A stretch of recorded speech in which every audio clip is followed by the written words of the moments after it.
Quero te convidar nesta noite a estudar a palavra de Deus. É o momento de abrirmos a Bíblia.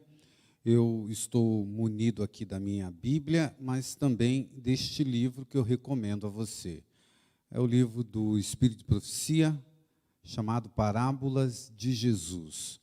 Nós, adventistas do sétimo dia, cremos no dom profético revelado a Ellen White, que chamamos carinhosamente de a profetisa do Senhor.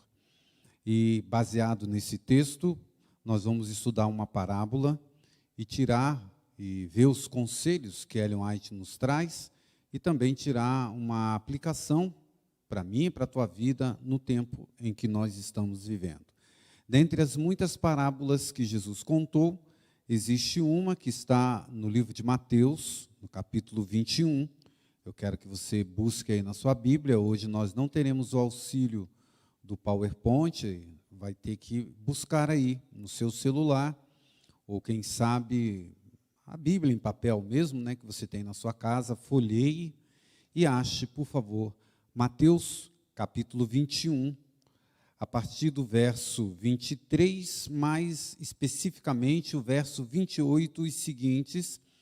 Na minha Bíblia que eu tenho aqui, tem um subtítulo, a parábola dos dois filhos. Mateus 21, 28. Tá bom? Nós vamos ler aqui e ver os comentários que são bem pertinentes, que Ellen White traz e eu quero compartilhar com vocês. Está escrito assim: e que vos parece, verso 28, um homem tinha 2 filhos. Chegando-se ao primeiro, disse: filho, vai hoje e trabalha na vinha. Ele respondeu: sim, senhor, porém não foi. Verso 30, dirigindo-se ao segundo, disse-lhe a mesma coisa, mas este respondeu: não quero. Depois, arrependido foi. Qual destes fez a vontade do Pai? Disseram: o segundo. Declarou-lhe Jesus: em verdade vos digo que publicanos e meretrizes vos precederão no reino de Deus. 32. Porque João veio a vós outros no caminho da justiça, e não acreditastes nele, ao passo que publicanos e meretrizes creram. Vós, porém, mesmo vendo isto, não vos arrependestes afinal, para acreditardes nele. Bem, irmãos, é uma parábola muito interessante, né? Jesus ensinava grandes lições através dessas pequenas histórias, com fundo moral, com aplicação religiosa, e essas histórias ficaram registradas na Bíblia para mim e para você pensarmos um pouco. Ellen White, ela comenta sobre esta parábola, tem algumas coisas bem interessantes. Eu escolhi alguma delas. Está no livro Parábola de Jesus, a partir da página 272. O subtítulo aqui é o que tem mais valor diante de Deus. Olha, só esse subtítulo para a gente pensar um pouco. O que tem mais valor diante de Deus, e é usada essa parábola nos comentários dela. Nesta parábola, o pai que convidou os filhos para que trabalhassem na sua vinha representa a Deus. E a vinha, aqui, é uma representação da sua igreja, a igreja de Deus. Esses 2 filhos são representados, ou representam, ou simbolizam 2 classes de pessoas. O filho que recusou a obedecer à ordem do pai, não quero, representa aqueles que vivem em transgressão aberta, que não fazem profissão de piedade, que declaradamente recusam a submeter-se ao jugo de restrição e obediência que a lei de Deus impõe. Muitos desses, porém, no tempo ali de Jesus, ele se referiu a publicanos e meretrizes. Muitos desses, porém, se arrependeram e depois obedeceram ao chamado divino. Quando o evangelho, através de João Batista, chegou a essas meretrizes, a esses publicanos, e o evangelho que João pregava em Mateus capítulo 3, verso 2 era: arrependei-vos, porque é chegada o reino dos céus. Eles se arrependeram e confessaram os seus pecados e seguiram a este Jesus que João havia anunciado. Já o filho que disse logo de cara, prontamente, eu vou, e não foi, eles representam, eles revelam exatamente o caráter dos fariseus que estavam ali. Se você olhar o verso 23, que introduzia esta parábola do verso 28 que a gente leu, eles estavam novamente tentando a Jesus, colocando ele em prova, falando sobre João Batista, e Jesus responde o questionamento deles com essa parábola dos dois filhos. E, na verdade, o filho que disse eu vou e não foi, era a representação daqueles fariseus. Como este filho, os guias judeus eram impenitentes e presunçosos. A vida religiosa da nação judaica se tornara em mera formalidade.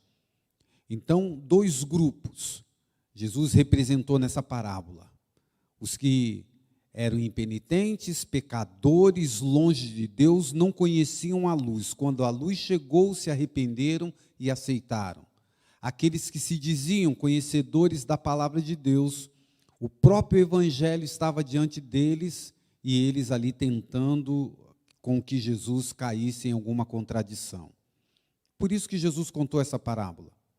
Mas o que essa parábola tem a ver com as meretrizes lá no passado, com os publicanos, com o povo judeu e comigo e contigo?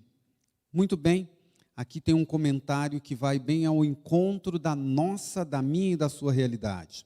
Porque diz assim, a profetisa do Senhor, no livro que eu citei, Parábola de Jesus, na página 279, tem aqui um comentário que eu separei. Muitos hoje em dia presumem obedecer aos mandamentos de Deus. Todavia, não possuem no coração o amor de Deus para transmiti-los a outros. Essa frase eu sublinhei já faz algum tempo aqui neste livro, quando eu li. Muitos que dizem ser seguidores de Cristo, Ellen White diz que ele não tem o amor de Cristo para compartilhar com o seu semelhante. Chama-os Cristo para se unirem com ele em sua obra de salvar o mundo, porém contentam-se em dizer, eu vou, Senhor. Mas não vão, no entanto. Não cooperam com aqueles que estão executando a obra de Deus. E ela usa uma palavra pesada. Essas pessoas são ociosas. Como o filho infiel, fazem falsas promessas a Deus, assumindo o solene convênio de ser membro de uma igreja. Comprometeram-se a receber a palavra de Deus, obedecê-la e entregar-se ao serviço. Porém, eles não fazem isso. Nominalmente, professam ser filhos de Deus, mas na vida e no caráter desmentem o parentesco. Olha que frase, irmãos. A boca fala de que é filho de Deus, mas na vida e no caráter desmentem o parentesco com Cristo. Não rendem à vontade de Deus. Vivem uma mentira. Essa frase eu achei tão impactante. Depois de fazer toda essa descrição, comparando aqueles filhos de Deus que falam ser professos seguidores de Cristo, mas a vida e o caráter não combina com o parentesco de Cristo, Ellen White completa dizendo, eles vivem uma vida de mentira. De mentira. A promessa de obediência aparentam cumprir quando esta não exige sacrifício. Mas quando são requeridas abnegação e renúncia, quando vem a cruz para ser levada, retrocedem. Deste modo, a convicção do dever desaparece e a transgressão consciente dos mandamentos de Deus se torna um hábito na vida dessa pessoa. O ouvido pode escutar a palavra de Deus, mas as forças espirituais desertaram. O coração está endurecido, a consciência está cauterizada. É assim que Ellen White complementa esse trecho. Isso tem a ver comigo e contigo? Sim, é uma chamada de atenção para aquelas pessoas que, num primeiro momento, dizem, eu vou, e ficam sentadas, não se envolvem no evangelho que Deus nos deu para compartilhar com as pessoas neste mundo. Isso quer dizer essa parábola. Lembram-se, a vinha é a igreja de Deus. E interessante, né, irmãos? Que quando fala que a vinha é a igreja de Deus, não está se restringindo à igreja adventista, batista, assembleia, seja lá o que for, irmãos. A vinha aqui, aí faz aquela alusão que eu já citei aqui uma vez, aquele texto tão conhecido, quando Jesus falou para os discípulos, olha, orem ao Senhor da vinha para que envie mais ceifeiros. E nesta referência, tal como esta, Jesus está dizendo que a vinha dele é o mundo inteiro. São as pessoas que estão lá fora perdidas, que precisam ouvir do amor de Jesus. E agora ele fala a estes filhos, aí sim, nós poderíamos nos colocar como um destes filhos. Vocês têm que cuidar da minha vinha, e essa vinha está lá fora, é a igreja de Deus que está lá no mundo, as pessoas que estão perdidas. Ainda aqui na página 280, eu achei interessante, que diz assim, retendo aquilo que Deus nos outorgou para usar em seu serviço, seja tempo ou meios, ou qualquer outra dádiva por ele concedida, trabalhamos contra ele. Olha que frase, irmãos. Quando nós retemos o tempo, os meios, que a gente pode dizer que é dinheiro, aqui a gente fez um apelo para que a igreja nos ajude, a igreja que está aí na sua casa, para que a gente tenha a manutenção deste templo. Irmãos, conversando com a tesoureira, a gente acompanhando as questões financeiras dessa igreja, a gente tem percebido um movimento muito interessante na igreja. Os irmãos estão, assim, realmente de parabéns, graças a Deus. A igreja tem respondido, mesmo em meio à pandemia, uma igreja virtual. A gente tem feito apelos, a gente fez um apelo, por exemplo, para termos a campanha da reforma, vocês lembram disso? E foi arrecadado um bom dinheiro, irmão, R$62 mil. Você que está em casa e muitos outros doaram para que este templo bonito, no sábado, quem ainda não veio e se programar para estar aqui, vai poder ver, ficou bonito.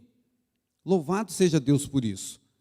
Aí percebemos que veio a pandemia e as pessoas estavam com necessidade de pagar uma conta, de comprar comida, e aí nós apelamos a você. Irmãos, a igreja física já está no ponto, vamos ajudar a igreja de pessoas. E a gente percebeu que houve um movimento, as pessoas se mobilizaram, enviaram recursos, louvado seja Deus por isso. Mas a gente está percebendo que o movimento é assim, as pessoas não estão compreendendo muito bem, porque veio as doações para a ação solidária, e o caixa da igreja local ficou zerado. É verdade, irmão. Entrou um volume considerável para a ação solidária, mas a gente ficou sem dinheiro para pagar a água, a luz, a zeladora, e a gente teve que fazer um movimento danado aqui para que a gente conseguisse, com a graça de Deus, cumprir com o que a gente precisa pagar as pessoas, porque senão nem essa transmissão a gente conseguiria fazer. Eu faço um apelo para você, irmãos, para a gente estudar novamente esse assunto de devolver o santo dízimo e também dar a sua oferta. É com a oferta que a gente mantém a igreja local, que a gente paga a luz, paga a zeladora, o alarme, tudo que a gente tem aqui. Então, como diz o ditado, não adianta cobrir um santo e deixar outro pelado. E é mais ou menos isso que a gente está sentindo aqui. A gente apela para a ação solidária, todo mundo vai para a ação solidária e esquece o outro lado. Então, inteligentemente, faça uma divisão. Eu vou ajudar um pouco a manutenção da igreja, eu vou ajudar a ação solidária e assim por diante.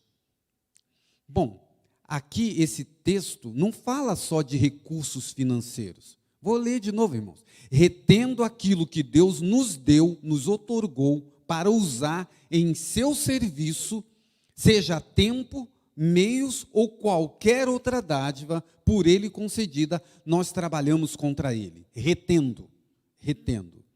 Um outro trecho que eu separei, eu até incentivo a você, se você tem acesso, eu estou vendo alguns amigos aqui, eu estou bem focado aqui na câmera, mas com a visão periférica, eu estou vendo que os meus amigos internautas aqui, bem conectados, o Silvio e o Rubens, anciões, eles já até buscaram o texto que eu estou lendo e estão acompanhando ali. E eu incentivo você a pegar e fazer, quem sabe de tal forma também depois, abrir, pegar o livro Parábolas de Jesus, se você não tem ele fisicamente, e ler. Eu estou só citando algumas coisas que me chamaram a atenção. E ela diz ainda na página 280, quase no meio da página, jamais poderemos ser salvos na indolência, na inatividade. Jamais poderemos ser salvos na indolência e na inatividade. Não há pessoa verdadeiramente convertida que viva vida inútil e ociosa.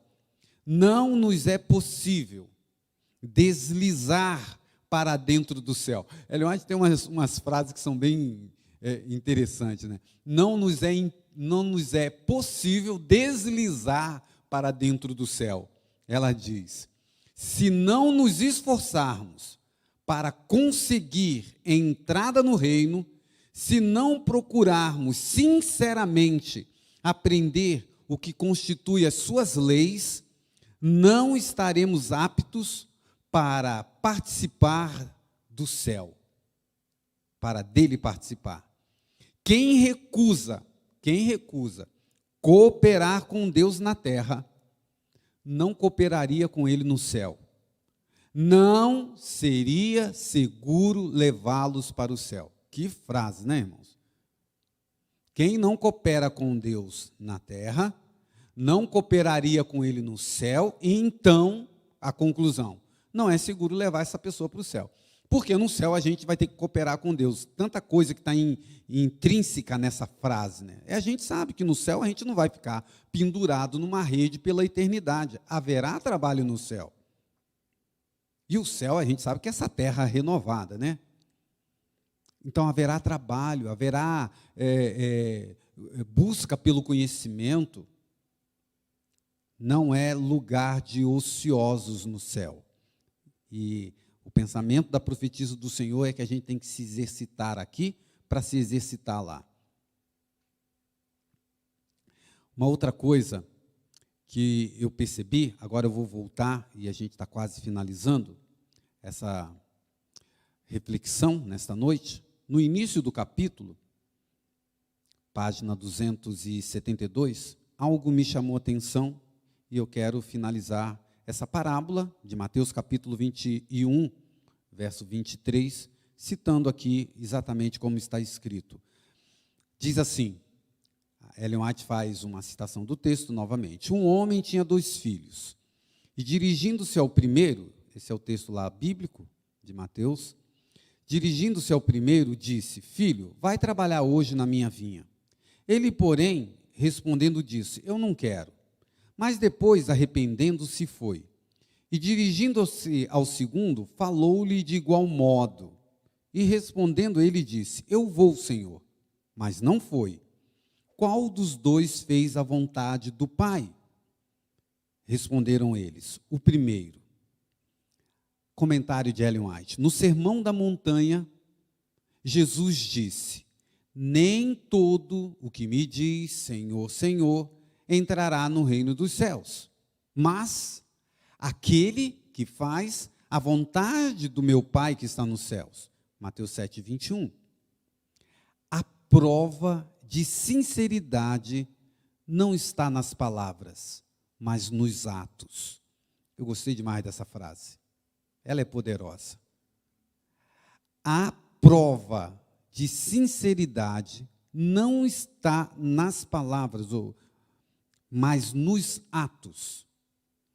Cristo não diz a ninguém: que dizeis mais do que os outros? Mas ele, Cristo, diz em Mateus 5,47, que fazeis demais. Os atos são mais importantes do que as palavras. Cheias de significação são suas palavras que Jesus disse no Evangelho de João, no capítulo 13, verso 17. Sabe o que Jesus falou em João 13, 17? Ele disse assim: se sabeis estas coisas, bem-aventurados sois se você fizer essas coisas que você diz que sabe que deve ser feita. Você será bem-aventurado. As palavras não são de valor algum se não forem acompanhadas de atos equivalentes. Esta é a lição ensinada na parábola dos 2 filhos. Aí a gente fecha aqui o nosso tema. Por que Jesus contou essa parábola? Para mostrar para mim e para você que não adianta ficar no blá, blá, blá. Ele quer que a gente haja. Se você diz que ama o seu próximo, mostre isso através dos atos. Se você diz que ama a Deus, Ele mesmo disse. Hoje à tarde eu estava dando uma classe bíblica, foi uma bênção, tinham 8 alunos ali, e a gente estava estudando sobre a salvação, e eu citei esse texto para eles que vocês bem sabem. Como Jesus disse que a gente provaria a Ele que nós o amamos. Se vocês me amam, guardem os meus mandamentos. Não fique só na palavra.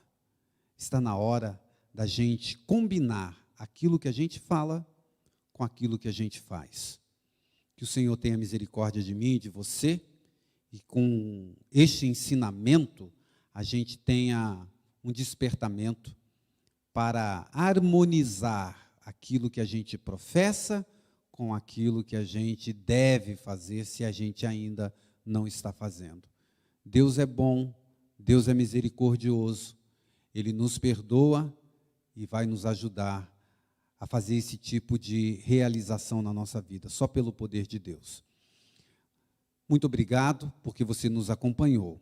Nós vamos cantar um hino, e depois deste hino, nós vamos orar. O hino que eu escolhi esta noite é um hino que eu gosto bastante, já cantamos aqui algumas vezes, mas eu gosto da mensagem dele, é de esperança. No meio dessa desgraça que a gente está vivendo, a gente tem que lembrar de um lugar onde nunca mais teremos lágrimas. Vamos cantar esse cântico que o Arautos gravou, e você canta aí forte na sua casa, e depois nós vamos orar.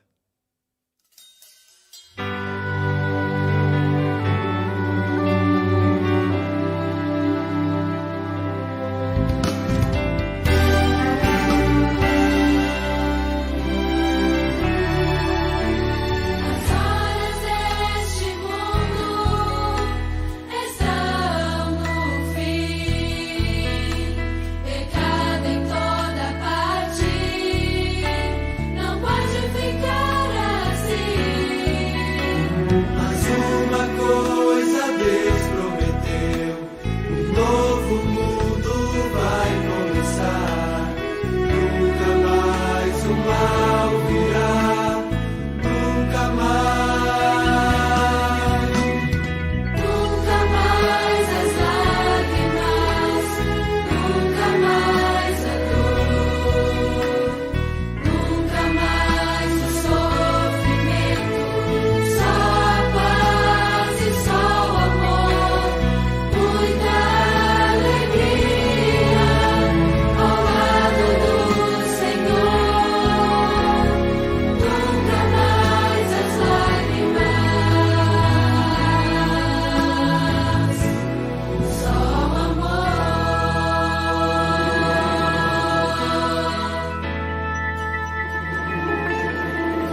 Como nós desejamos esse dia, né?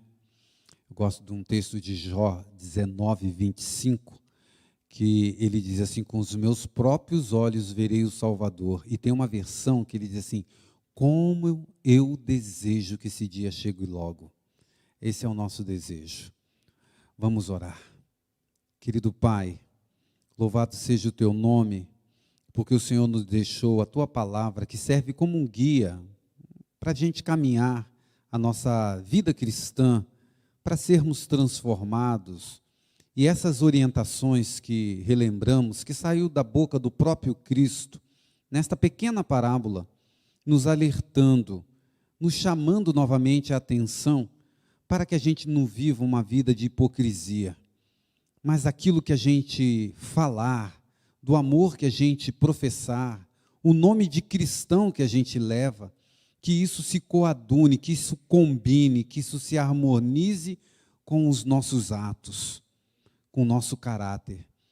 Nós sabemos, Pai, que a gente tem falhado nisso, mas hoje o Senhor está nos dando oportunidade de voltarmos para aquele plano que o Senhor traçou para cada um de nós como cristãos. Nos ajuda, Espírito Santo, além do perdão, nos dê capacidade de viver a palavra que a gente sabe que é a palavra da verdade. Ao voltarmos, ao irmos, nós que aqui estamos para casa, pedimos a sua proteção. Para aqueles que estão na sua casa agora, te pedimos que o Senhor esteja com eles também. Esta oração nós fazemos em nome de Jesus Cristo. Amém, Senhor.